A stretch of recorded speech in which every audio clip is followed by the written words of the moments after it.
घने जंगल के बीचों बीच, जहां सूर्य की किरणें भी पेड़ों की शाखाओं से छनकर धरती तक पहुंचती थीं, वहीं एक विशाल और रहस्यमय वटवृक्ष खड़ा था। लोग कहते थे, उस वृक्ष में कोई दिव्य शक्ति निवास करती है। एक दिन ज्ञान की खोज में भटकता हुआ एक युवा ब्राह्मण हरिदास उस वन में पहुंचा। हरिदास अत्यंत बुद्धिमान था। उसे अपने ज्ञान पर गर्व भी था। वह सोचता था कि संसार में ऐसी कोई पहेली नहीं जिसका उत्तर वह न दे सके। जैसे ही वह उस विशाल वृक्ष के पास पहुंचा, अचानक चारों ओर तेज हवा चलने लगी। पत्ते जोर जोर से हिलने लगे और तभी उस वृक्ष से एक गंभीर आवाज गूंजी, हे ब्राह्मण, यदि तुम स्वयं को ज्ञानी मानते हो तो मेरी एक पहेली का उत्तर दो। हरिदास कुछ क्षणों के लिए चौंक गया, लेकिन फिर उसने शांत होकर कहा, पूछिए महावृक्ष, मैं उत्तर देने का प्रयास करूंगा। वृक्ष ने गहरी आवाज में कहा, बताओ, वह कौन है जो बिना पंखों के अनंत आकाश में उड़ता है, बिना पैरों के सर्वत्र चलता है और बिना जिह्वा के अपने होने का आभास देते हुए बोलता है? यह पहेली सुनते ही हरिदास गहन विचार में डूब गया।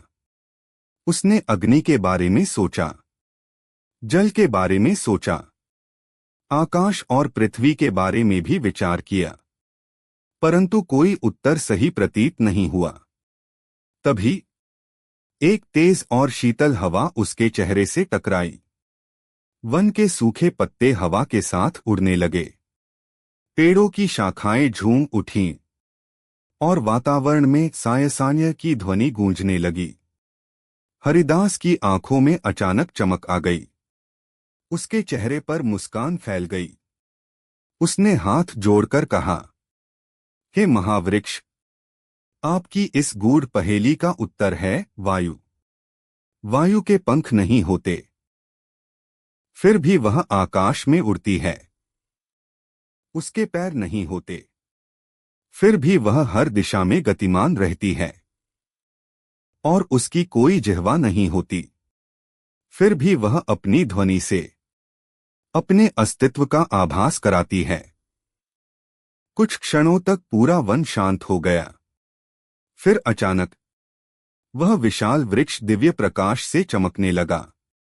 वृक्ष बोला, हे हरिदास, तुमने केवल पहेली का उत्तर नहीं दिया, बल्कि प्रकृति के रहस्य को समझ लिया है। याद रखो, सच्चा ज्ञान वही है जो हमें प्रकृति और जीवन के सूक्ष्म संकेतों को समझना सिखाए। इतना कहकर वह दिव्य प्रकाश धीरे धीरे विलीन हो गया। हरिदास की आंखों में अब अहंकार नहीं, बल्कि विनम्रता थी। उस दिन उसे समझ आया, प्रकृति स्वयं सबसे बड़ी गुरु है। और कभी कभी हवा की एक हल्की सरसराहट भी जीवन का सबसे गहरा रहस्य बता जाती है। स्टोरी अच्छी लगी हो तो चैनल को लाइक एंड सब्सक्राइब जरूर करें ताकि हम आपके लिए और वीडियोस ला सके।